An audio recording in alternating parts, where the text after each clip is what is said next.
Assalamualaikum warahmatullahi wabarakatuh, para pemirsa CSM TV dimanapun Anda berada. Saat ini kita kembali lagi dalam program Jaksa Menyapa. Dan program Jaksa Menyapa kali ini dilaksanakan oleh Cabang Kejaksaan Negeri Sambas di Pemangkat. Dan untuk narasumber kita sudah kedatangan tamu dua orang, yakni Bang Aprilio Pasha Mahendra. Siapa? Selamat siang Bang. Siap. Beliau ini merupakan calon jaksa yang saat ini bertugas di Cabang Kejaksaan Negeri Sambas di Pemangkat. Dan kemudian ada Mbak Mustia. Mbak Mustia ini juga bertugas di Cabang Kejaksaan Negeri Sambas di Pemangkat sebagai staf intelijen.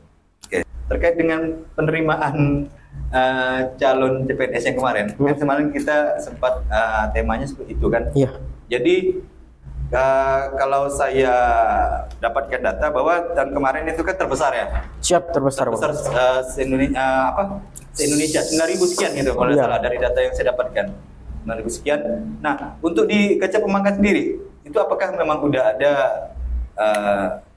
calon CPNS yang dari tahun kemarin yang bertugas di Pemangkat?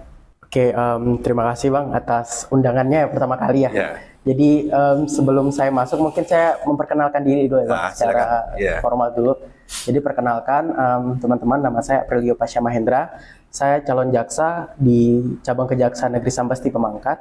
Khususnya sekarang saya di bidang staf intelijen dan perdata tata usaha negara. Oke, jadi memang tahun kemarin merupakan salah satu tahun penerimaan terbesar sepanjang sejarah.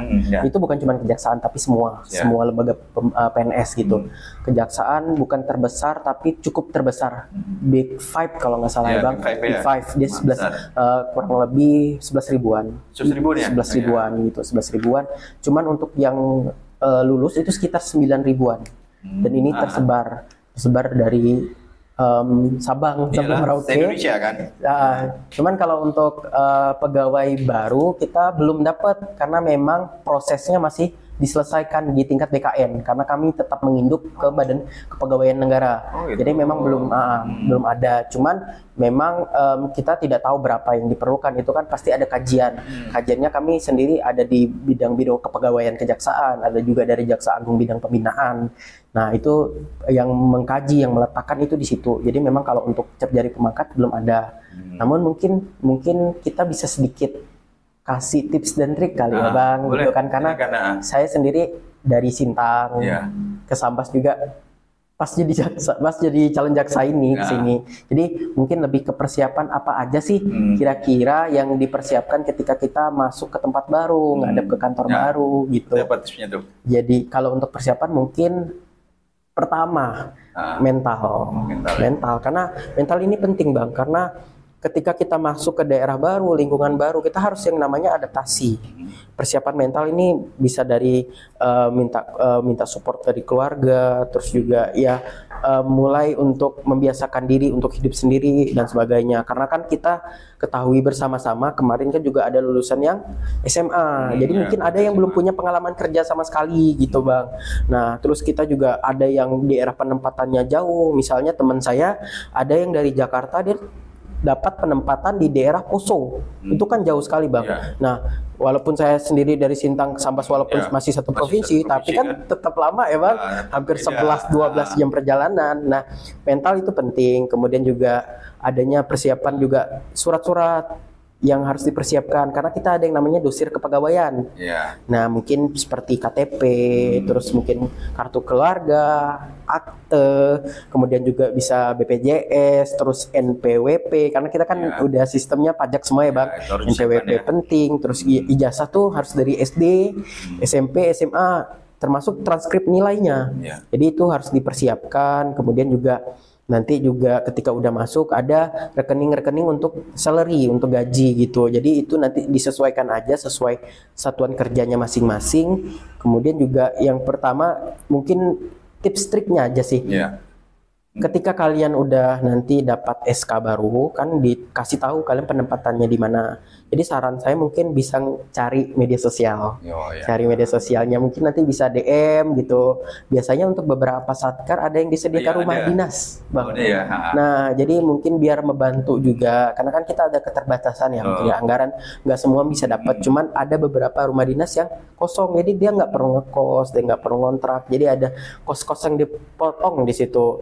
Terus juga ya habis dari situ mungkin nanti bisa DM, bisa chat apa sih yang dipersiapkan, karena kan setiap satuan kerja tuh punya kebijakannya juga masing-masing, Bang, gitu. Jadi memang selain itu juga jaga kesehatan juga, karena kita nggak tahu dapat penempatan di mana. Terus mungkin ada tambahan Kak Mustia?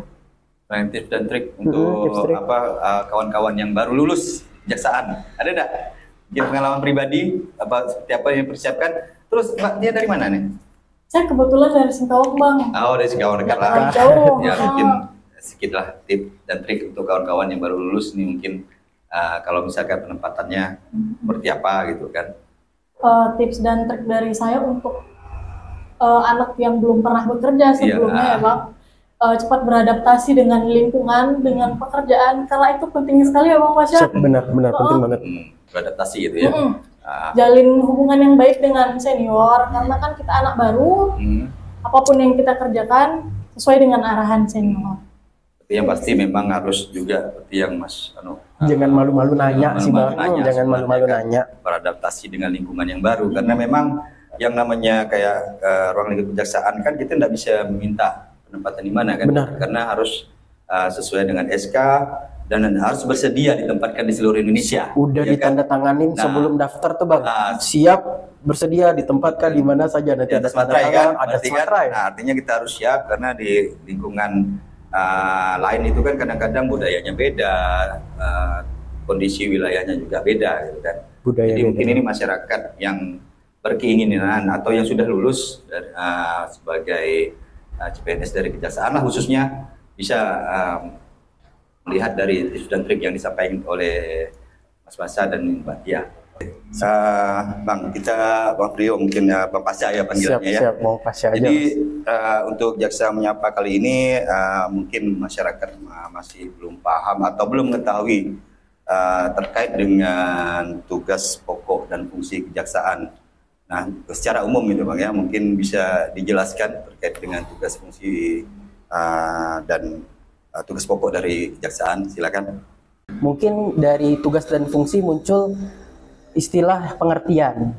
Nah, biar kita ngerti dulu. Jadi pada dasarnya yang namanya kejaksaan ini di mana-mana di dunia terkenal.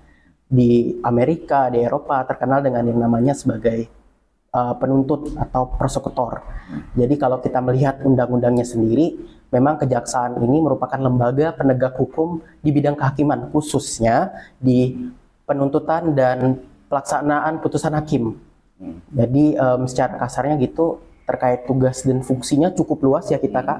Jadi kalau tugas dan fungsinya ada di bidang pidana, kemudian juga ada di bidang tata usaha negara, dan ada di bidang ketertiban dan ketentraman masyarakat.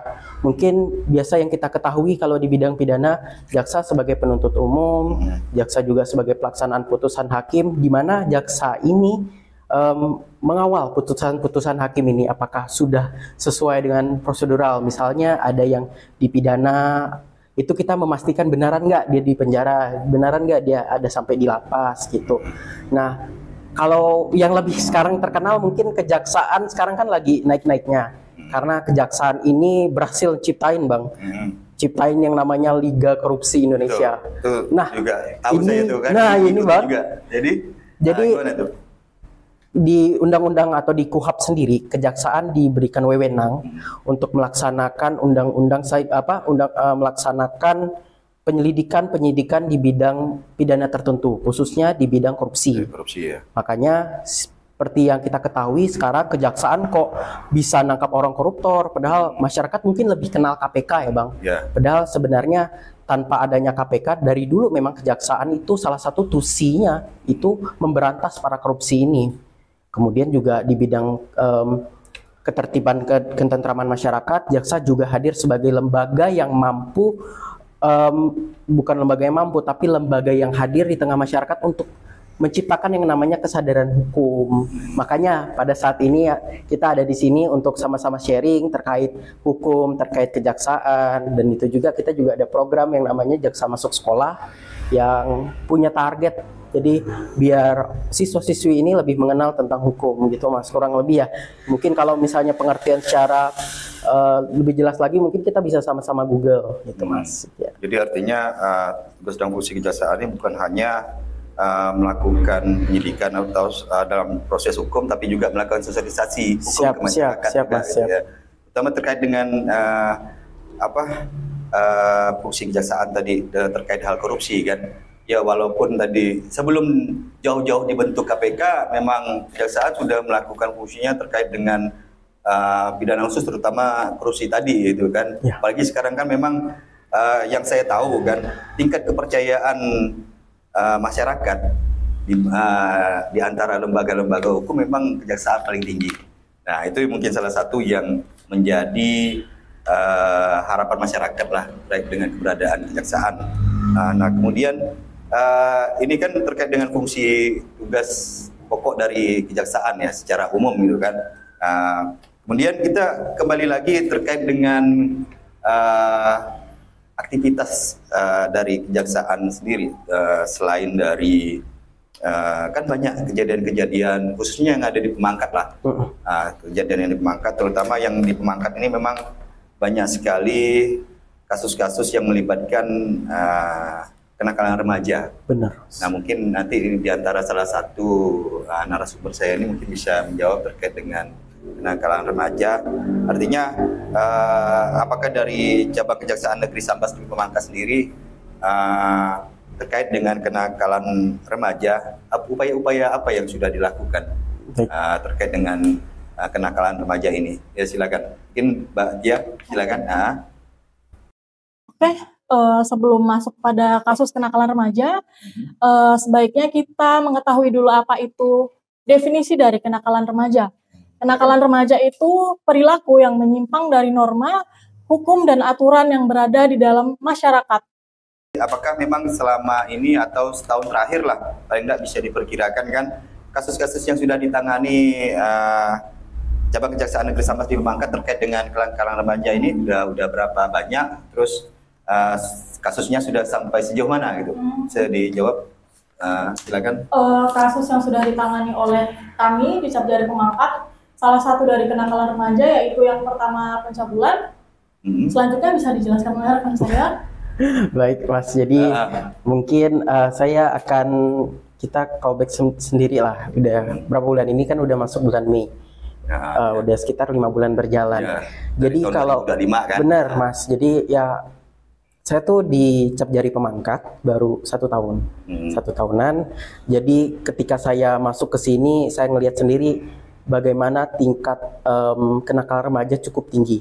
Udah berapa lama? Baru 1 tahun. 1 tahun ya. Jadi ya saya baru 1 tahun. Jadi memang tingkat kenakalan remaja sendiri itu cukup tinggi di Pemangkat. Gitu. Jadi mungkin saya akan bahas dulu tentang wilayah hukum kali Mas, karena kalau saya mengatasnamakan Sambas itu terlalu luas, karena kami kan di cabang, kami sendiri itu terdiri dari 8 wilayah kecamatan Mas. 8 wilayah kecamatan, ya itu termasuk dari Semparuk, Salatiga, Tekarang, Jawa Selatan, Selakau Timur, termasuk Pemangkat. Jadi memang dari 8 kecamatan ini tingkat kriminalitas di remajanya cukup tinggi. Tapi mungkin mari kita kerucutkan Mas yang cukup menarik perhatian, karena di sini dilakukan oleh anak yang masih SMP, masih kelas 8, kalau nggak salah umurnya di umur 14 tahun. Saya nggak mungkin bisa sebut namanya. Betul. Jadi dia diduga. Kenapa saya katakan diduga? Karena putusan hakim masih berjalan. Jadi belum ada putusan di mana si anak ini kita nggak bisa sebut ya, karena di Undang-Undang Perlindungan Anak sendiri kita nggak bisa nyebut tersangka, kita nggak bisa nyebut terdakwa, kita sebut sebagai anak yang berhadapan sama hukum. Oh itu bahasanya. Ya, jadi singkatnya ya? ABH Mas. ABH ya. ABH di bawah 17 tahun. Jadi Undang-Undang Nomor 17 Tahun 2016 itu tentang perlindungan anak mengatakan demikian, dan ada pedoman-pedomannya lain. Jadi singkat aja, jadi ABH ini dia masuk ke pekarangan rumah nenek, seorang nenek yang sebenarnya masih kerabat sama dia Mas. tapi nggak tahu gimana ceritanya, tiba-tiba nenek ini manggil si ABH, kok kamu lewat sini nggak kasih tahu gitu, maksudnya kayak kalau lewat sini izin dulu gitu Mas. Tiba-tiba si anak ini ngebalas neneknya, jadi kayak dia bilang, terserah dong, ini kan tanah saya gitu. Jadi bahasanya gitu. Jadi di sini ada pertikaian kecil sehingga muncul perkelahian Mas. Jadi si anak ini datangin neneknya, terus tiba-tiba ini mukul, melakukan penganiayaan, akhirnya jatuh, neneknya jatuh juga. Terus si nenek ini coba ngeraih kan, coba nangkap si anak, terus sama-sama terjadi ya saling baring, saling pukul gitu. Nah, sebenarnya kan mereka sama-sama kerabat ya Mas, udah sempat dimediasikan sama kepolisian, sekarang juga udah masuk ke tahap kejaksaan, tapi nggak muncul titik temunya. Padahal kami mengedepankan yang namanya upaya damai Mas. Biasanya terkenal juga yang namanya restoratif justice yang diperkenalkan oleh Bapak Jaksa Agung kita gitu. Itu upaya-upaya itu udah dilakukan ya? Upaya-upaya itu udah kami lakukan. Namun yang namanya restoratif justice di sini kita perlu yang namanya kesepakatan damai. Selain itu termasuk tindak pidana ringan, terus salah satu pelakunya bukan residivis. Jadi perlunya mediasi dan kesepakatan antar kedua belah pihak. Jadi dari si keluarga anak mau damai, tapi neneknya nggak mau damai. Gitu, jadi Mas. si anak ini memang termasuk salah satu syarat untuk di RJ kan gitu ya, berarti ya belum pernah tersangkut kasus sebelumnya. Iya, tidak khusus untuk anak ya, tidak khusus untuk anak, tapi dia termasuk pidana ringan gitu. Cuman kan kita lihat ya Mas, anak ini masih sekolah loh. Dia masih sekolah, terus dia juga sidang juga harus izin. Jadi kita pengennya cepet gitu. Cuman nggak bisa, proses hukum tetap berjalan. Mau dari segi manapun, kelas jabatan, kelas masyarakat sosial dan sebagainya, yang namanya proses hukum yang udah berjalan harus berjalan dan sampai selesai. Gitu. Jadi sampai sekarang ini proses hukumnya masih berjalan. Masih berjalan. Masih di persidangan. Masih. Nah, ini Mas Pasya ya. Jadi ini kan salah satu kasus ya untuk kenakalan remaja. Dan seperti kita tahu mungkin masyarakat Sambas, Kabupaten Sambas secara umum tahu kayak seperti Kecamatan Pemangkat atau Kecamatan Jawai lah, yang selama ini sering kita lihat di media sosial banyak terjadi perkelahian antar remaja. Terus belum lagi adanya kasus pencabulan untuk khususnya anak di bawah umur. Nah, Mas Pasya kan udah setahun ya di Cap Pemangkat kan. Kalau melihat fenomena ini gitu kan, kasus-kasus yang terjadi dari tahun sebelumnya, pasti kan udah tahu data-data kan dari kasus sebelumnya. Apakah ada peningkatan khusus untuk kenakalan remaja, khusus untuk anak di bawah umur, Mas Pasya? Kalau yang ditangani 8 kecamatan ya, yang baik, siap. Pemangkat. Mungkin kan kita bahas ini ya Mas, baru jalan 5 bulan. Kalau dibilang peningkatan apakah ada atau tidak, mungkin kita belum bisa kasih gambaran secara matematis ya. Secara matematis kita belum bisa kasih. Cuman memang tingkatnya cukup tinggi Mas, dari tahun kemarin sampai tahun sekarang. Kita bicarain 1 tahun terakhir aja ya Mas. Jadi memang 1 tahun terakhir ini cukup banyak, khususnya ya, misalnya kasus persetubuhan anak di bawah umur, kenakalan remaja, penganiayaan. Terus juga ya sampai kemarin yang sempat ribut itu antar geng. Jadi geng Singkawang nyerang salah satu geng yang ada di Selakau. Jadi ada kasus-kasus seperti itu. Cuman ya alhamdulillahnya bisa diselesaikan, dimediasikan kasus seperti itu Mas. Cuman memang ya inilah Mas. Jadi saya melihat di sini kan tingkat yang namanya kenakalan remaja cukup tinggi. Mungkin salah satunya faktor lingkungan. Dan di mana masyarakat ini seperti yang anak ini, remaja ini, seperti yang dijelaskan oleh Mbak Mustia tadi, masih secara mentality belum matang. Jadi masih banyak ajang untuk mencari validitas antar sesama temannya. Yang kelahi dibilang jago, yang ngebut-ngebutan dibilang keren, yang pacaran dinormalisasikan, seperti itu Mas. Jadi akhirnya kebentuk suatu ya hal normalisasi ini, sehingga sering terjadi. Dan itulah Mas, hadirnya kejaksaan itu makanya bisa sampai ada program yang namanya jaksa masuk sekolah, itu biar meningkatkan edukasi dan wawasan terhadap remaja ini, biar tidak melakukan tindak pidana ini, tidak melakukan kenakalan remaja ini Bang. Gitu. Kalau untuk itu upaya-upaya yang dilakukan kan. Siap. Terus sebelum kita masuk ke arah itu, mungkin Mas Pasha bisa menjelaskan terkait dengan undang-undang atau peraturan yang terkait dengan khusus untuk kenakalan remaja. Itu apakah sama dengan yang umum atau memang ada peraturan sendiri khusus untuk pidana ringan lah ya, pidana ringan ataupun yang sudah yang berat gitu, seperti pencabulan dan sebagainya. Khusus untuk anak di bawah umur atau remaja ini, Mas Pasha. Ya, ada peraturan. Ada Mas, ada undang-undang khusus untuk anak. Kenapa khusus? Karena dia masih di bawah umur. Dimana kita nggak bisa sama ratakan antara yang udah berumur masuknya dalam kategori dewasa dan yang masuk dalam kategori anak, karena maksudnya negara kan hadir untuk anak ini, dimana ada pemenuhan hak-hak negara untuk anak ini, seperti ya hak mendapatkan pendidikan dan sebagainya. Terus juga banyak hak yang kita bisa kaji lagi kalau melihat hak asasi manusia. Tapi kenapa khusus? Karena banyak pengkhususan seperti di dalam undang-undang tersebut. Salah satunya ya, anak tidak bisa dipidana. Anak maksimal hukumannya 1/3 dari maksimal hukuman tersebut gitu. Misalnya pencurian kan bisa 5-9 tahun untuk dipenjara.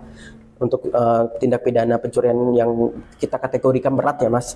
Jadi kalau anak dihukum lebih ringan dari situ, dan proses pelaksanaan pengadilannya sangat cepat gitu, sangat cepat. Jadi mungkin kita kalau bahasa kejaksaannya kita limpah tanggal sekian, bulan depan itu 1 bulan itu udah paling telat Mas. Putusan itu udah bisa ada 1 tahun itu udah termasuk paling telat. Biasanya dia kalau sidang dia kan per minggu. Cuman kalau anak biasa dijeda 2 hari. Kenapa gitu? Karena kita bisa kasih anak ini jaminan gitu Bang, jaminan biar dia ke depannya bisa berubah. Karena kan anak tuh kita ibaratkan orang yang belum, ibarat kertas dia kan masih kosong, masih putih, belum banyak coretan-coretan di situ. Makanya kita lakukanlah upaya hukum yang adil dan upaya hukum yang dapat membuat anak ini bisa jadi lebih baik ke depannya gitu. Jadi kalau dilihat bahwa memang anak ini kan apalagi dia sedang berhadapan dengan hukum gitu kan, artinya masih bisa lah diperbaiki gitu kan, beda dengan kalau yang udah di atas usia dewasa. Terkait dengan masih kenakalan remaja nih Mas Pasha, saya pernah juga mendengar dari informasi gitu kan, bahwa terkait dengan anak, terkait khusus kenakalan remaja, anak yang tersangkut dengan hukum. Tidak hanya kejaksaan, artinya ini kan perlu ada peran dari pemerintah daerah, terus dari tokoh-tokoh agama, tokoh masyarakat untuk menekan adanya kenakalan remaja, terutama dari Pemda sendiri. Apakah dari kejaksaan tahu terkait dengan ketika anak remaja atau anak di bawah umur tersangkut kasus hukum, itu kan biasanya ada, khusus di Sambas ya, saya tidak tahu apakah kejaksaan tahu ada rumah aman gitu untuk anak terkait dengan anak yang tersangkut hukum nih. Ya. Silakan Mas, bisa dijawab. Rumah aman untuk anak ya? Iya, betul. Ya.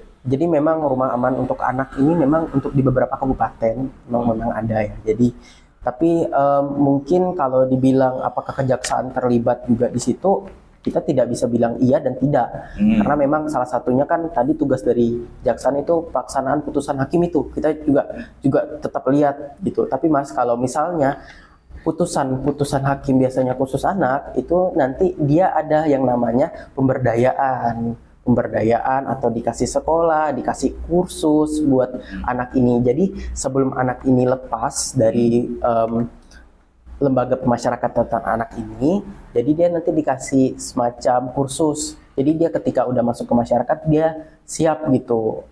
Kan kebanyakan juga lapas anak itu kan beradanya di tingkat provinsi. Iya, tingkat provinsi. Adanya di LPKA Sungai Raya yang ada di Kuburaya gitu. Jadi khususnya kalau di Provinsi Kalimantan Barat semuanya nginduk ke sana.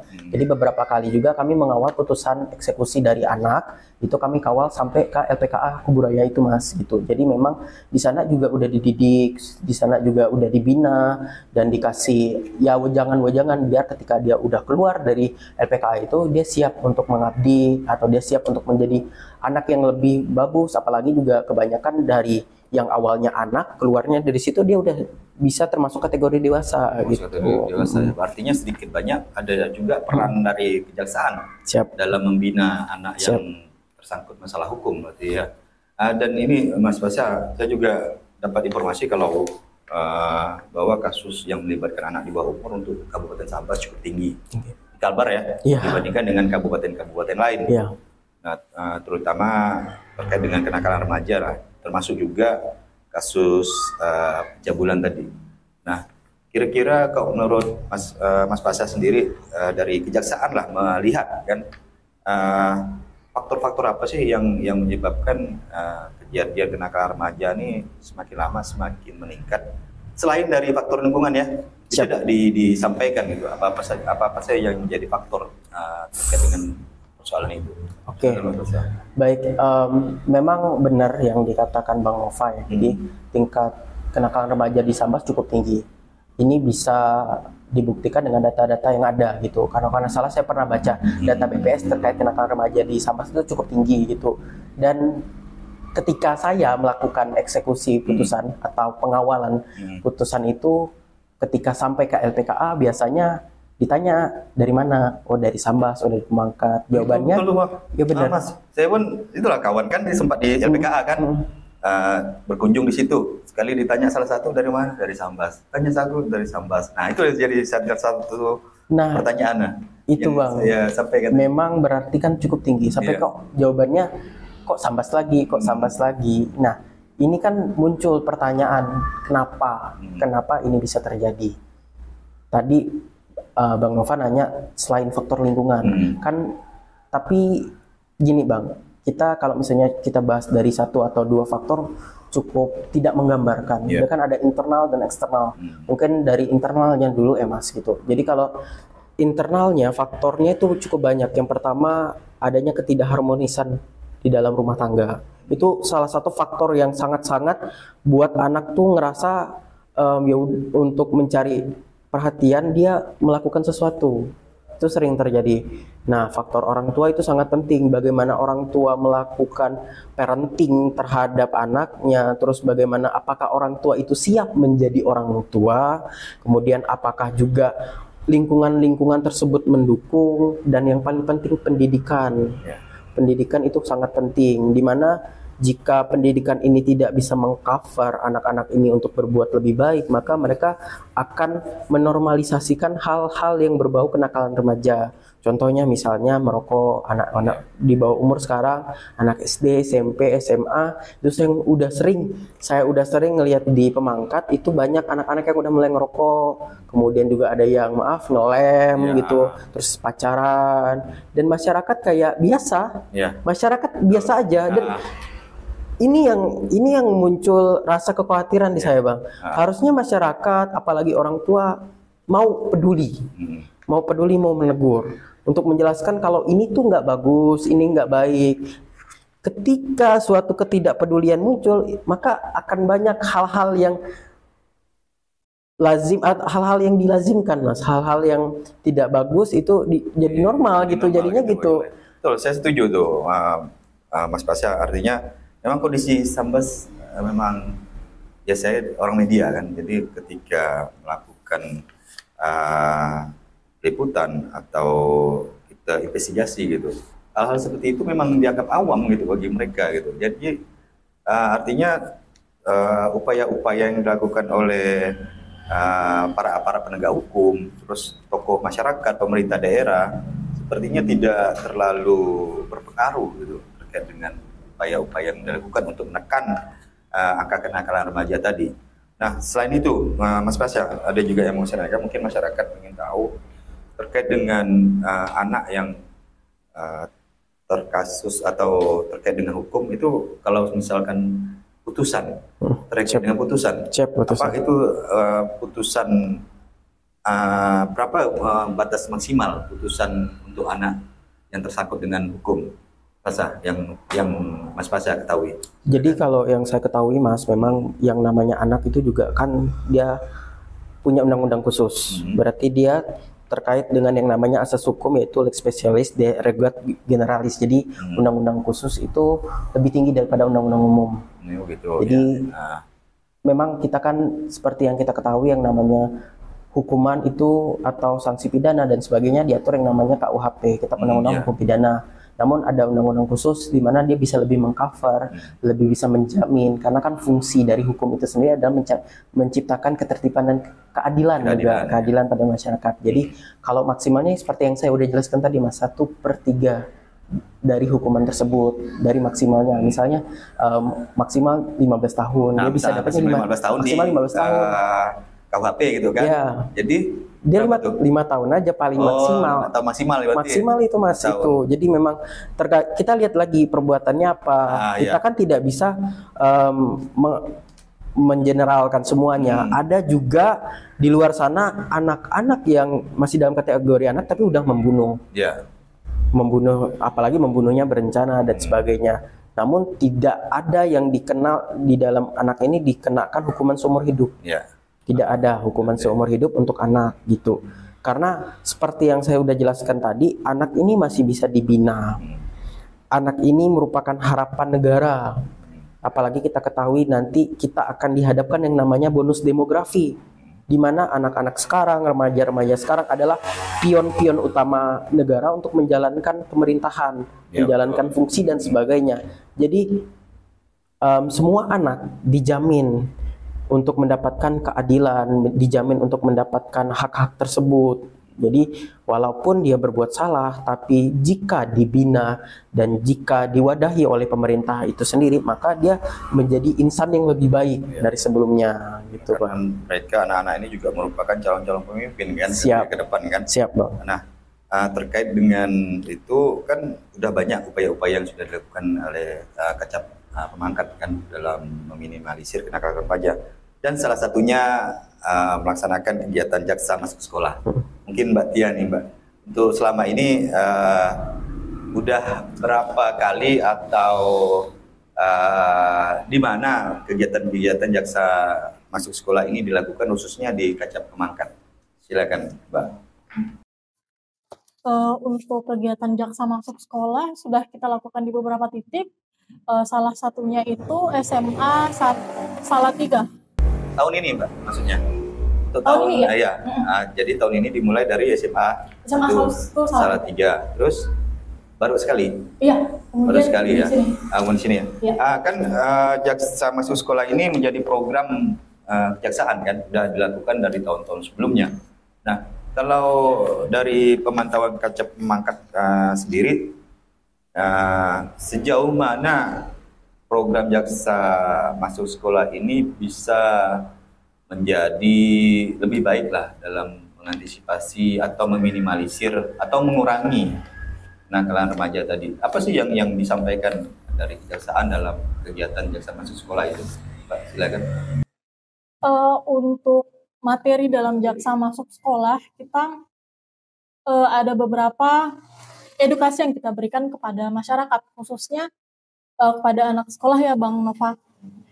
Salah satunya tentang kenakalan remaja juga, tentang pengetahuan tentang kejaksaan dan hukum. Oh itu ya. Terus dalam melaksanakan program jaksa masuk sekolah ini, kita kan tahu bahwa anak-anak remaja ini mungkin sedikit banyak kita mengalami kesulitan dalam melakukan sosialisasi kan. Ada tidak kendala-kendala dalam melaksanakan kegiatan ini di lapangan, ya, lapangan itu? Sejauh ini sih Bang Nova belum kami alami halangan atau kendala dalam melaksanakan sosialisasi jaksa masuk sekolah karena penerimaan dari masyarakat juga cukup baik kepada kami, apalagi anak-anak sekolah ya Bang. Jadi mereka dapat menangkap apa yang kami sampaikan dengan baik. Jadi setelah itu kalau misalkan dalam kegiatan jaksa masuk sekolah dalam penerapannya atau dalam kegiatannya sendiri gitu kan, ada interaksi antara pihak kejaksaan dengan anak-anak sekolah itu dalam tanya jawab atau sebagainya gitu dalam pelaksanaannya seperti apa di lapangan? Pada saat penyuluhan itu terdapat interaksi dari kami dan adik-adik di sekolah ya Pak, ya Bang Nova. Salah satunya dari pemaparan yang kami sampaikan, setelah itu masuk kepada sesi mereka bertanya jawab, yang mana itu menjadi evaluasi untuk mereka dan bagi kami dengan apa yang telah kami sampaikan. Apa yang biasanya banyak mereka tanyakan dalam kegiatan jaksa masuk sekolah nih dari siswa-siswa itu? Ya, biasa yang mereka tanyakan sesuai dengan materi yang kami sampaikan. Terkadang untuk contoh kemarin materi tentang kenakalan remaja, yang mereka tanyakan itu apa contoh kenakalan remaja di luar dari apa yang udah kakak dan abang sampaikan tadi. Seperti itu. Selain itu dari kegiatan-kegiatan ini dampaknya, artinya ketika dari pihak Kaca Pemangkat melaksanakan kegiatan jaksa masuk sekolah, dilihat dari beberapa bulan ini, apakah ada perubahan atau dievaluasi gitu dari kegiatan jaksa menyapa ini? Bentuknya seperti apa gitu? Hasilnya itu, hasil dari jaksa masuk sekolah ini. Hasil dari jaksa masuk sekolah. Mungkin tadi Bang, kita mau sedikit cerita juga lah, cerita juga tentang jaksa masuk sekolah ini. Jadi memang kalau dibilang ada struggle atau tantangan masalah itu sebenarnya lebih ke teknis aja gitu. Benar yang seperti dikatakan Mbak Mustia. Pihak sekolah, masyarakat cukup welcoming. Cuman memang kadang ada keterbatasan akses untuk masuk ke daerah situ. Jadi kan memang akses untuk masuk ke SMA 1 Salatiga ini kan agak ke dalam memang, beberapa kilometer gitu kan. Jadi memang jalannya juga ada yang masih jelek dan sebagainya gitu. Jadi memang pengennya dari cap jari pemangkat ini bisa tercover semua sekolah-sekolah itu sampai yang ada di Jawa Selatan, daerah Kau Dalam dan sebagainya. Cuma memang ada keterbatasan di situ. Makanya kami lebih fokus yang menjangkau yang dekat-dekat dulu gitu.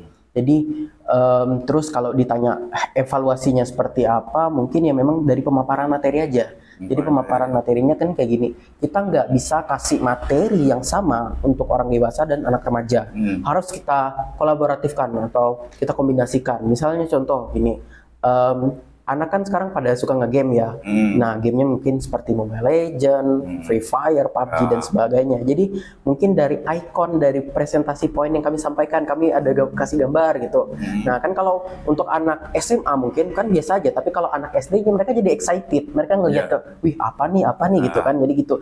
Jadi ketika kita sampaikan kayak gitu, mereka lebih tertarik gitu, Bang. Jadi biasa kalau anak-anak Gen Z nyebutnya kayak gini ya. Mereka tuh harus kita jelaskan dengan bahasa bayi. Bahasa bayi ini maksudnya kayak kita jelaskan kayak dengan sejelas-jelas dan sedasar-dasarnya aja, yang kayak nggak perlu kayak, oh kamu dihukum kayak gini karena kamu melanggar undang-undang kayak gini, kayak gitu. Jadi misalnya jika adik kalau mencuri itu nanti adik tetap bisa dipenjara. Dan kita menggunakan bahasa yang gampang gitu. Mungkin gampang dicerna lah kan. Evaluasinya lebih ke situ ya Bang. Jadi biar apa? Biar fungsi dari kesadaran hukum ini sendiri yang dilaksanakan oleh kejaksaan itu sampai ke mereka, sampai ke lapisan yang di bawah. Jadi ketika mereka juga keluar dari situ, mereka nggak kosong, nggak masuk telinga kanan keluar telinga kiri. Mereka minimal lebih mengerti 1 dan 2 hal aja. Betul. Paling sedikit banyak mereka paham lah kan. Biarpun sedikit kan. Jadi Bang sedikit callback aja gitu ya. Saya nggak tahu ya pada saat itu, cuman waktu itu saya masih SMP. Saya SMP, saya waktu itu yang namanya anak SMP nggak tahu yang namanya kejaksaan. Taunya paling Polri, TNI, polisi, Presiden, Bupati, tentara, taunya gitu. Cuman waktu itu ada program dari kejaksaan melakukan sosialisasi.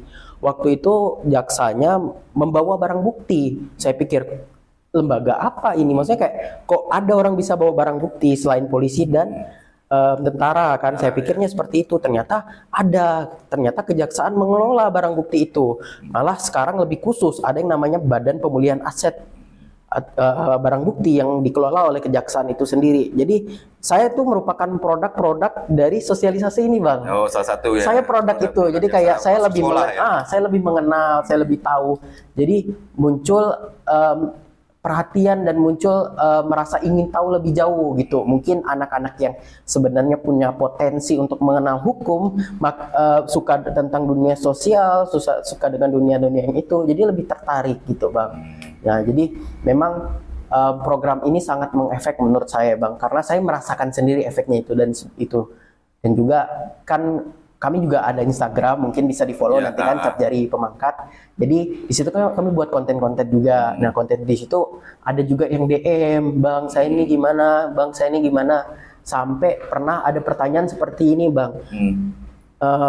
Min, gimana kalau misalnya kita mau ngelaporin ada kasus, tapi saya tidak berani, takut sama orang tua, takut sama guru gitu kan. Yang muncul pertanyaan-pertanyaan seperti itu. Jadi kan dia ngerti kalau misalnya kejaksaan ini salah satunya di bidang itu Bang, gitu. Jadi mungkin dari situ ya kami kasih tahu salah satunya yaitu mungkin bisa terbuka aja kepada orang tua, karena kenapa kadang anak ini kurang terbuka, takut dan jujur pada orang tuanya. Kalau nggak berani sama orang tua, sama guru dan sebagainya mungkin.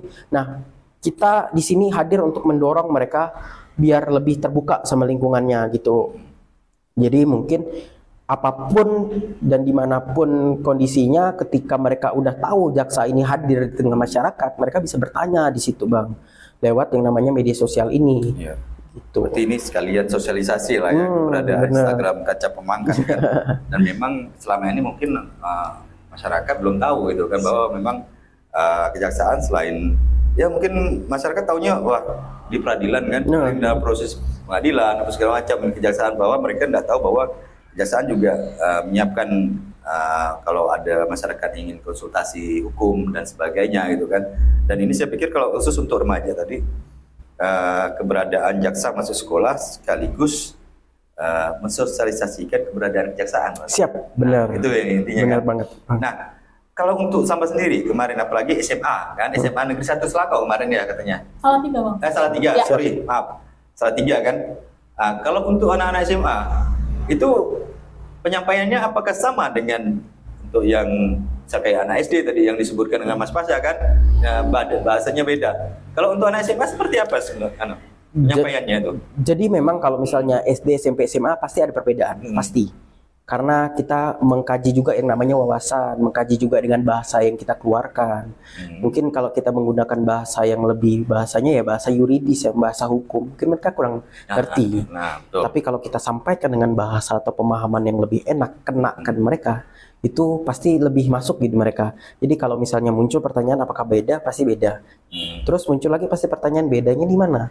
Bedanya dipastikan Bang. Jadi kayak misalnya bedanya, jadi kalau SMA itu mungkin udah masa peralihan kan, mereka masa pubertas remaja itu kan. Jadi mereka mungkin udah sedikit paham tentang hukum gitu. Jadi kita lebih mengenalkan tentang sanksi-sanksinya. Kalau mereka ini walaupun termasuk kategori anak masih bisa dipidana lewat undang-undang yang tadi itu Bang, undang-undang perlindungan anak dan undang-undang tentang pidana anak ini. Terus kalau misalnya anak SD, dia lebih ke jelasin mana yang benar, mana yang salah, gitu. Mana yang baik, mana yang tidak baik, gitu. Perbedaannya di situ karena kadang tuh mereka ketika melihat kita menggunakan seragam, kadang ada beberapa orang tua yang menakut-nakuti. Jadi kayak misalnya ya Bang, yang saya lihat kenapa ada beberapa anak-anak yang takut sama polisi karena ditakutin sama orang tuanya, gitu. Jadi kayak jangan nakal nanti ditangkap Pak polisi. Ya, sebenarnya kayak gitu. Sebenarnya nggak boleh seperti itu kan. Ini kan berefek kemana aja Bang, berefek kemana aja. Jadi waktu itu pernah kami pulang dari sidang beli gorengan waktu itu ya Bang, kita sambil cerita ya Bang. Pulang beli gorengan, tiba-tiba ada anak nangis. Dia pikir kami polisi. Oh mau ditangkap? Enggak. Terus saya jelas kayak enggak deh, om bukan polisi, mau kejaksaan gitu. Nah jadi gitu Bang, jadi kita tuh biar mereka tuh paham dulu kalau sebenarnya yang namanya aparat penegak hukum fungsinya bukan nakut-nakutin, fungsinya itu menciptakan keadilan dan ketertiban masyarakat gitu. Nah makanya oleh karena itu mungkin materinya juga dipisahkan gitu. Kayak misalnya anak SMA itu materinya tentang judol, tentang misalnya kelalaian. Nah kalau misalnya materi ini untuk anak SD itu lebih ke definitif, itu kenakalan apa, kenakalan jenisnya apa aja, kemudian misalnya mereka terlibat gitu bang, misalnya kan kayak gini, kita tahu banyak predator anak di sana gitu, bisa kita kasih tahu mana bagian tubuh yang tidak boleh disentuh orang asing, mana bagian tubuh yang boleh disentuh. Nah, sifatnya lebih mengajarkan dan mendidik serta mengarahkan. Namun ketika udah masuk ke dunia remaja, kita mulai memberitahukan tentang sanksi tersebut, karena mereka biar takut juga. Karena gini bang, jadi event mereka udah disanksi juga, ini kan tetap dicatat dalam putusan hakim, mereka tetap dianggap sebagai seorang residif gitu. Jadi takutnya mereka suatu saat lalu sulit mendapatkan pekerjaan, sulit akses ke situ. Jadi mereka, kalau kita dari sekarang udah kasih tahu, mereka punya cita-cita contoh jadi polisi, mereka cita-cita contoh jadi jaksa dan sebagainya. Makanya dari sekarang jangan melakukan perbuatan itu. Jadi mereka lebih wanti-wanti gitu. Contohnya juga saya bang, misalnya kan saya waktu itu masih kuliah gitu kan, anak kuliah kan juga kurang lebih lah ya bang. Jadi pengen cita-citanya jadi jadi jaksa. Jadi lebih ke menanamkan pemikiran, oh ya udah aku keluar pakai helm, aku juga nggak gebut-gebutan. Nah, itu bakal berefek untuk anak-anak di umuran segitu bang. Betul, gitu. Kurang lebih dengan anak SMA sih sebenarnya. Ya. Malah waktu itu abang udah ada cita-cita di apa masuk hukum. Jadi betul, kita lanjutkan lagi terkait dengan kenakalan remaja, sudah melakukan kegiatan sosialisasi program Jaksa Masuk Sekolah, Mas Tasya. Untuk kedepannya seperti apa? Kegiatan untuk kejaksaan sendiri, kedepannya seperti apa dalam ruang lingkup masyarakat? Sosialisasinya seperti apa? Apakah mau dilanjutkan kegiatan Jaksa Masuk Sekolah ini, dan apakah ada maksud saya materi-materi yang diubah atau nanti ke sekolah mana rencananya ke depan? Ya, yang pasti apakah program ini tetap berjalan? Pasti tetap berjalan, karena kita merasakan efeknya, manfaat dan sebagainya. Cuman memang kalau untuk Jaksa Masuk Sekolah mungkin kami tahun ini udah enggak ya bang, itu. Jadi saya disclaimer aja tadi, kita sebenarnya tahun ini udah 2 kali gitu. Tahun ini udah 2 kali. Jadi memang kan ada target gitu mas, targetnya berapa kali gitu. Walaupun ada targetnya bukan berarti kami tidak peduli lagi, bukan gitu. Ada rencana-rencana ke depannya, yaitu kalau yang lebih ke masyarakat, kami ada yang namanya Penkum, penerangan hukum. Nah ini lebih ke masyarakat yang lebih punya umur, biasanya di desa-desa. Karena jaksa sendiri juga ada program yang disebut Jaksa Jaga Desa. Jaksa Jaga Desa. Jadi ya memang memberikan pemahaman tentang masyarakat, memberikan pemahaman tentang kepala-kepala desa, stakeholder yang ada di bawah, tentang apa sih perbuatan yang boleh, apa sih perbuatan yang termasuk gratifikasi, korupsi dan sebagainya. Karena sebenarnya bang, ketika orang melakukan perbuatan tidak pidana, kadang mereka tidak sadar. Tidak sadar perbuatan tersebut ternyata menyalahgunakan kewenangan mereka, melanggar undang-undang atau peraturan yang berlaku. Makanya di sini balik lagi ya mas, fungsi dan tugas kejaksaan menciptakan kesadaran terhadap masyarakat dari stakeholder paling atas sampai paling bawah. Gitu, bang. Mengingatkan mereka kan bahwa ini salah satu tindak yang melanggar hukum gitu kan, artinya seperti itu. Terus ini masih di materi kita terkait dengan Jaksa Masuk Sekolah. Mungkin memang untuk tahun ini mungkin program ini selesai karena kan memang kita ada terdata lah rancangan kan tiap tahunnya. Ini kan kalau saya lihat di kaca pemangkat khususnya banyak lokasi-lokasi sebenarnya memang rawan itu. Apakah itu sudah dimasuki, masih kayak Jawa ya? Jawa itu masih rentan untuk kenakalan remaja, termasuk pemangkat kan? Pemangkat ya udahlah, mungkin kaca pemangkat udah pernah ya. Kalau Jawa itu udah pernah masuk ke sana belum untuk Jaksa Masuk Sekolah? Kalau untuk tahun ini sama tahun sebelumnya mungkin belum ya bang, karena ya seperti saya bilang tadi, adanya keterbatasan akses transportasi. Cuman nggak untuk menutup kemungkinan akan ada kesana, karena kan kita ada jembatan baru ya bang. Ya itulah ada jembatan baru yang di itu kan JSSW. Jadi kemarin terakhir kami ada program Jaksa Masuk Sekolah, jembatannya belum diresmikan bang, jadi belum bisa gitu, karena kita kan melakukan suatu sosialisasi dan sebagainya kan kita kaji dulu dan sebagainya. Jadi memang kedepannya tidak menutup kemungkinan gitu. Cuman tahun kemarin bang mungkin saya bisa pengalaman sedikit, kami kemarin sempat melakukan sosialisasi jaksa masuk sekolah via Zoom. Oh, via Zoom ya? Iya, ini merupakan salah satu ide dari teman saya yang kemarin menjadi narasumber, ya Mas Gabriel. Jadi dia punya ide untuk melaksanakan jaksa masuk sekolah secara virtual. Jadi memudahkan dan tentunya lebih efisien. Namun memang banyak hambatan seperti jaringan dan sebagainya. Pasti. Jadi waktu itu kalau nggak salah di Jawa Selatan ada bang, yaitu melakukan virtual Zoom. Tapi ketika dikaji juga kemarin banyak ya hambatan kayak kepala sekolahnya kurang dengar, siswanya kurang dengar. Saya pikir kalau saya pribadi ya, Mas Pasha, kalau Zoom tuh kurang efektif sih. Benar Bang. Sosialisasi, apalagi kita terkait dengan masalah hukum kan untuk anak-anak remaja kan. Apalagi kalau di depan anak-anak sekolah sekelas SMA tuh kadang-kadang mereka jangankan via Zoom, kadang-kadang kita tatap muka aja mereka kadang-kadang ngobrol sendiri apa segala macam gitu kan.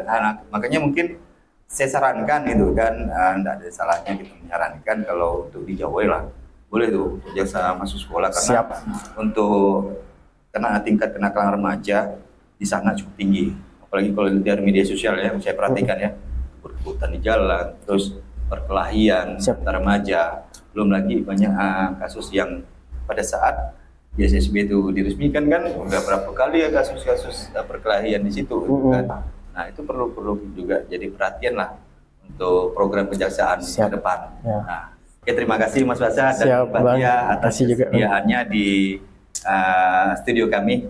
Baik pemirsa CSM TV dimanapun Anda berada, demikian kegiatan Jaksa Menyapa pada kali ini, dan semoga apa yang disampaikan oleh Mas Pasha dan Mbak Tia ini dapat bermanfaat dan berguna bagi kita semua. Demikian, Assalamualaikum warahmatullahi wabarakatuh.